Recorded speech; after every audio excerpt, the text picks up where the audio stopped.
aqui com o Newton Matos, que é terapeuta, Espaço Casal. E hoje nós vamos falar sobre competição no relacionamento conjugal. Tudo bem, Newton? Tudo bem. Seja bem-vindo. Obrigado.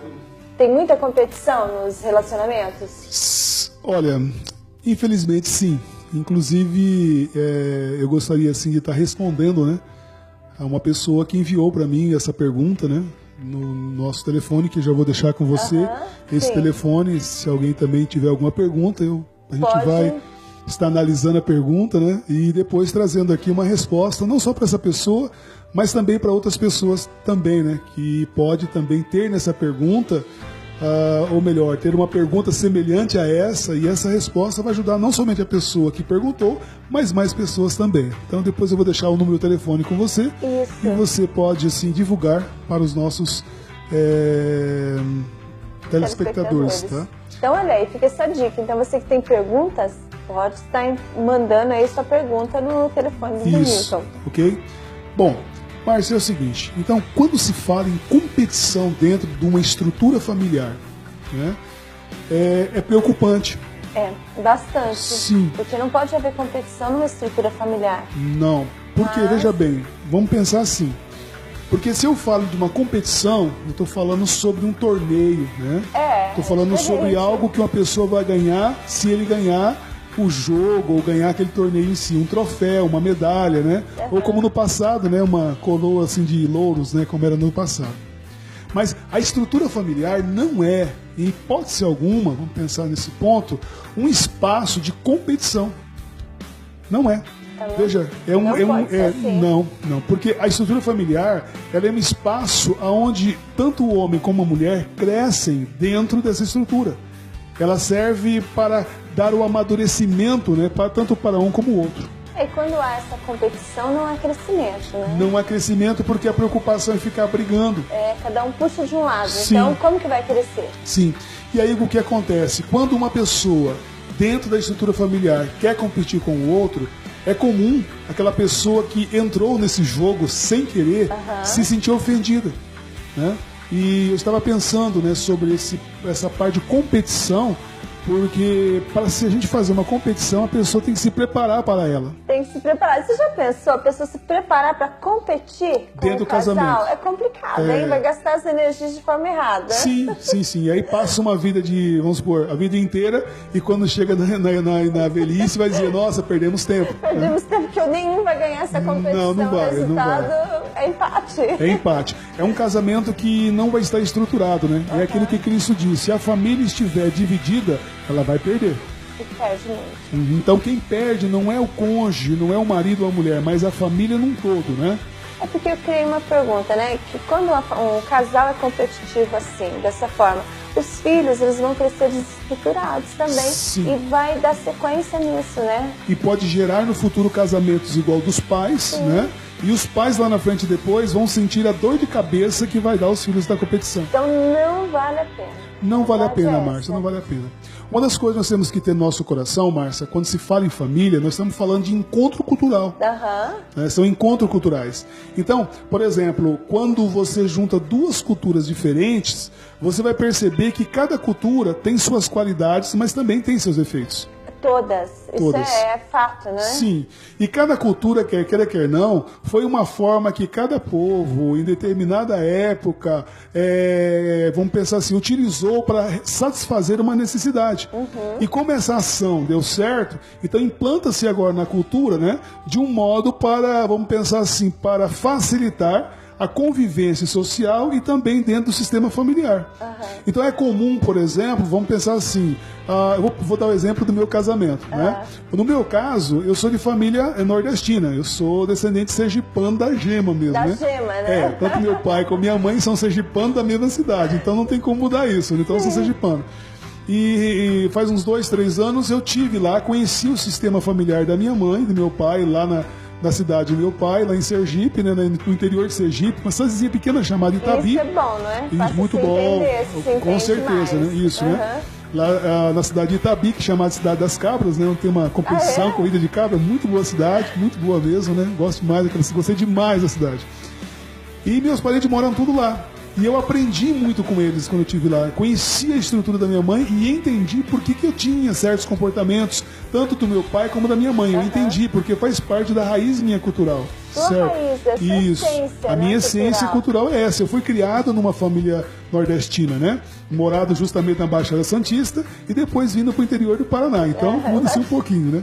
Já minha esposa já é de uma descendência de italianos, né? Já tem uma raiz italiana, né? É diferente. Isso, então a cultura familiar deles é diferente, como eles lidam com os problemas, as dificuldades deles são diferentes. Então o que acontece? Quando nós casamos, então houve um confronto da cultura dela com o meu. Totalmente diferente. Totalmente diferente, totalmente diferente. Então o que acontece? Eu me sentia, por exemplo, dentro dessa minha nova cultura, como se minha esposa estivesse desprezando, mas ela não, ela é tranquila. Minha esposa sempre foi calma, ela sempre foi uma pessoa, uma companheira, né? Realmente, né? E ela sempre em silêncio às vezes, não entendendo as minhas atitudes. E durante 2 anos do nosso relacionamento houve esses confrontos, né? Até que um dia nós resolvemos padronizar.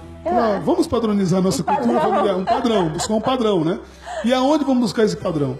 Foi aí que nós conhecemos o padrão bíblico. Que é o padrão correto.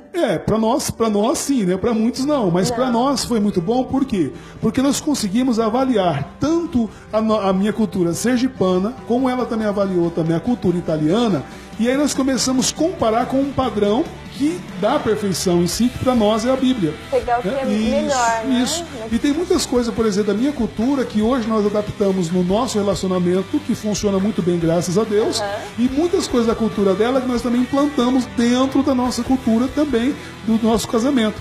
Então nós começamos o quê? Dialogar e criar um padrão, porque o nosso objetivo principal era construir uma família, né? E o nosso objetivo era chegar na nossa idade, vamos supor, mais avançada, e os dois estar equilibrados nesse ponto, né? Os dois ter tempo para si próprio, para ter regozijar uma vida boa na velhice, né? Satisfação, né? Satisfação. Então o que nós fizemos? Nós começamos a entender que os princípios e valores, quando eles são praticados dentro da estrutura familiar, você vai perceber que não faz bem nem para um nem para o outro, faz bem para o relacionamento familiar num todo. Atinge a todos que estão ao redor. Sim, os filhos sim. E também quem está próximo, né? Sim.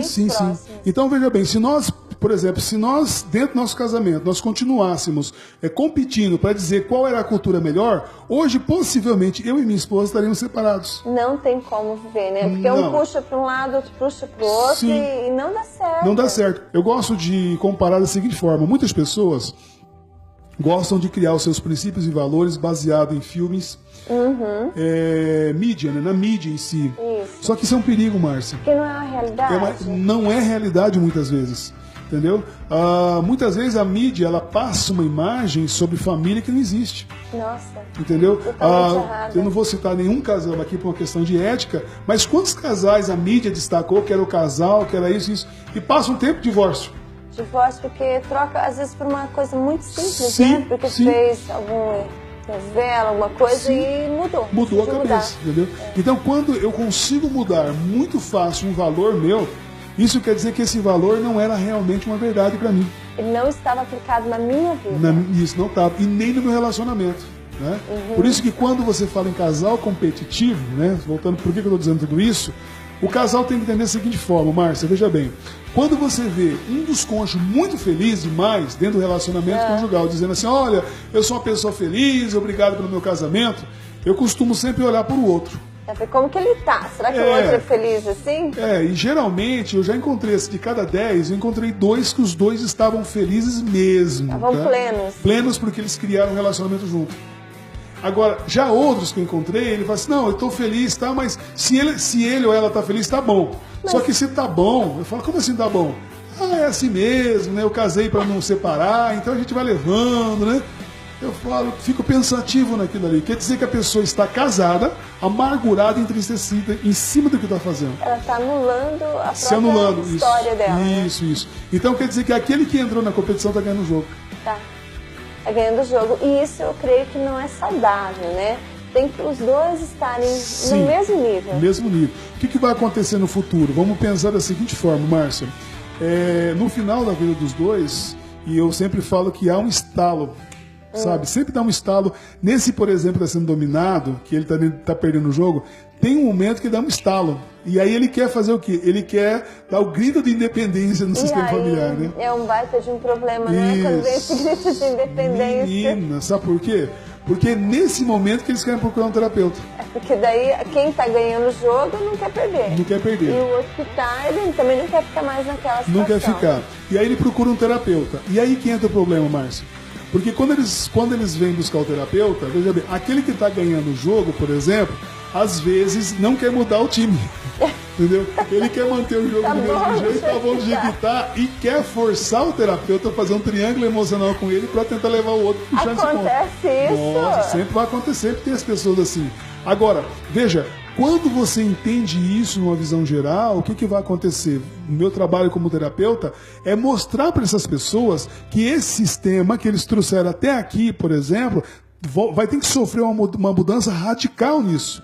E os dois têm que sair desse processo de competição e entender, né? Eu sempre digo assim, você tem que entender se vocês querem ou não continuar com essa família. Só que assim, se o casal falar, não, nós queremos continuar com essa família. Tá bom, então se você quer continuar com essa família, então tá, o que vocês dois estão prontos a fazer para manter o relacionamento dentro dessa família? A mudança, não é? Dos dois, Márcia, é os dois. Tem que ser uma mudança geral dos dois. Né? Mesmo aquele que está sofrendo, ele vai ter que tomar posturas diferentes. E aquele que está atacando, ele vai ter que tomar postura diferente. Porque, Márcia, quando o objetivo é manter uma família, veja bem, nós temos que não abrir mão de certas coisas. Eu acho que esse fato de falar assim, eu abrir mão de certas coisas, fica difícil, tá? Eu não abro mão de nada, nem minha esposa abre mão de nada. Nós sentamos e entendemos o que é melhor para o nosso relacionamento. Resolvem a situação. Sim, o que for melhor para o nosso relacionamento, nós vamos manter. Por quê? Veja bem, quando a pessoa fala assim, eu abri mão de certas coisas para ficar casado, tá? Isso depois a pessoa vai cobrar. Isso é o mais importante, né? Ter uma família estruturada. Eu acho que o mais importante mesmo seria você que está nos assistindo estruturar sua família, né? Sim. Para ter filhos melhores, filhos saudáveis, tanto emocionalmente como fisicamente. Sim. Eu creio, Márcia, na sociedade, sim, mas a base de toda a sociedade é a família. Sim. Então, quer dizer, se a família estiver, vamos pensar assim, solidificada com princípios e valores estabilizados, o que vai acontecer? Nós vamos ter uma sociedade mais justa, uma sociedade mais, vamos pensar assim, mais amável para se conviver em si. Por isso que, para mim, os valores familiares, para mim, tá bem claro, né? Sim. Os valores familiares para nós, para mim e para minha esposa, quando nós fortalecemos o nosso relacionamento pelos princípios bíblicos, nos ajudou muito a conviver e a viver até hoje, a enfrentar vários estressores, seja crescimento de filhos, seja financeiro, seja tantos que nós já enfrentamos junto nesses nossos 31 anos de casado, né? E pela misericórdia de Deus estamos sempre juntos e graças a Deus estamos cada vez mais se preparando, né, para mais uma etapa na vida, e assim vai, que nós hoje nós consideramos que estamos entrando na velhice, né? Já é outra conversa, já é outra situação, né? E graças a Deus eu posso agradecer a Deus primeiramente, né, por ter fortalecido nosso casamento através de uma estrutura sólida, baseada na aplicação e na aplicação bíblica do nosso casamento. Isso aí valeu muito a pena, né? Graças a Deus. Nesse relacionamento, com certeza. Para nós foi muito bom. E aí o pessoal fala, mas você, quando você está na clínica, você faz como? Bom, sabendo disso eu fui estudar, né? Lógico, fiz minha faculdade de teologia, né? Fiz minha faculdade de psicologia para entender o ser humano, fiz especializações na área de gestão de pessoa e psicologia organizacional para entender como é que funciona dentro do sistema e por fim me especializei também na área de terapia de casal e família, né? E constantemente a gente está estudando, né? Estou saindo do segundo mestrado, entrando no terceiro, para quê? Para poder aprender cada vez mais, aplicar primeiramente no meu casamento, para depois também poder ser, né? A gente aprende, Márcia, para poder ajudar também as pessoas em si. É para isso que nós estudamos não somente para ser o conhecedor de todas as coisas, não, o que a gente puder fazer para ajudar uma família permanecer casada, esse é o nosso trabalho. É o alvo, é o objetivo. É o objetivo do nosso trabalho hoje. Eu e minha esposa temos esse trabalho. E tem conseguido, né? Graças a Deus, graças a Deus. Benção. Obrigada por estar conosco aqui no Em Família, falando de família, gente. É bom demais, né? Muito oportunidade. Bom. Aguarde o Newton Matos na próxima semana aí com outros temas. E se você tem um tema aí para sugerir para nós aqui, pode entrar em contato no telefone. Isso, ok? Eu já vou deixar com você. Tá joia. Vai aparecer aí na sua tela.